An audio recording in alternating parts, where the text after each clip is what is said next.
Hello, today we are going to have fun with a famous Portuguese traditional song and practice stressed syllables in the process. Please pay attention to the red syllables. And because this is a tutorial, the English translation is literal. So it may sound off, but I'm trying to describe how the Portuguese sentences are constructed. So here it goes. Lá em cima estava o Tiro-Liro-Liro. Up there was a person called Tiro-Liro-Liro. Cá embaixo estava o Tiro-Liro-Ló.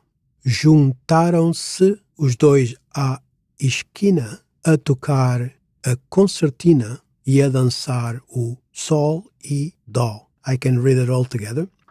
Lá em cima estava o Tiro-Liro-Liro. Cá embaixo estava o Tiro-Liro-Ló.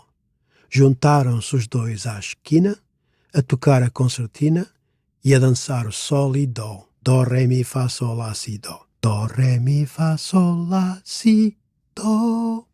Now let's look at the stress in some words. Why does lá in lá em cima have a stress mark? Being a monosyllabic word, we could assume that it would be written as lá, no accent mark. Well, there are possible explanations for it, but I've decided to explain it idiomatically. It's simple and easier to remember. In English, we say there or over there, which translates to acolá in Portuguese. Acolá. Now, lá is short for acolá, but it changes the context. When we say acolá, we normally point to it with a finger. Acolá. But when we say lá, we are generalizing.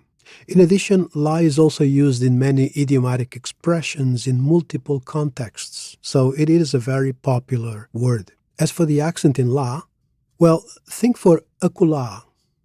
So, short for acolá, you could say lá.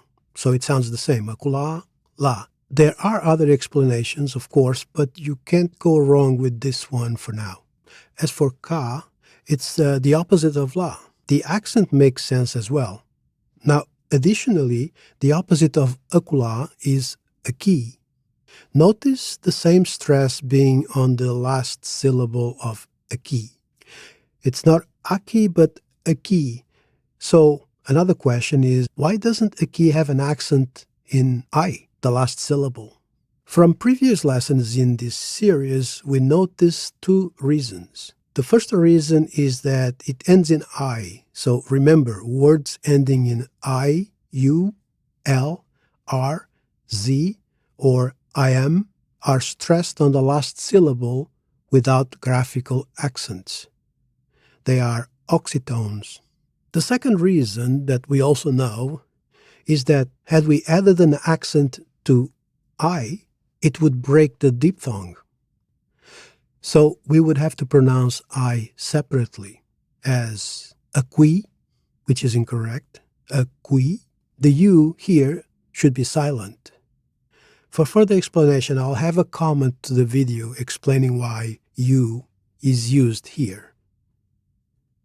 So in summary, think of lá as acolá, think of cá, opposite of lá, it rhymes.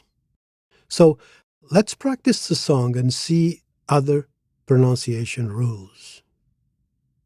Lá em cima estava o Tiro-Liro-Liro. Tiro-Liro-Liro is just the name of a fictitious character. Lá em cima estava o Tiro-Liro-Liro. Cá embaixo estava o Tiro-Liro-Ló.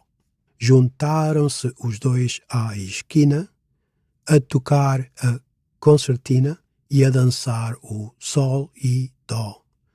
Dó, ré, mi, fá, sol, lá, si, dó.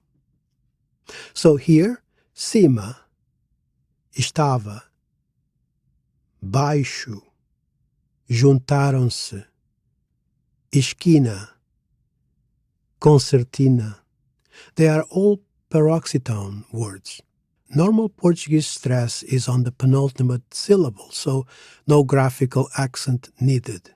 But in juntaram-se, the s does not count as a last syllable, so ta remains as the penultimate syllable and is therefore stressed.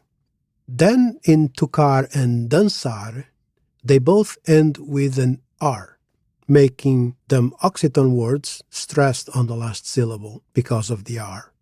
As for the musical solfege in the end, aside from each word being monosyllabic, these are standard solfege terms, so they are open sounds. In English, however, we say T-do instead of C-do in the end. This is probably because we also have another version of naming notes starting with a C equivalent to do, which could confuse the sound of C equivalent to B or T in the standard solfege naming.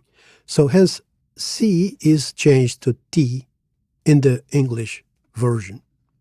Okay, my friend, please practice the song a few more times, paying attention to the syllabic stress. I will leave a link to the traditional song on the description if you are curious about it. If you practice these rules as we explain them, you could then read anything in Portuguese and learn on your own. I'll see you on the next session. Thank you.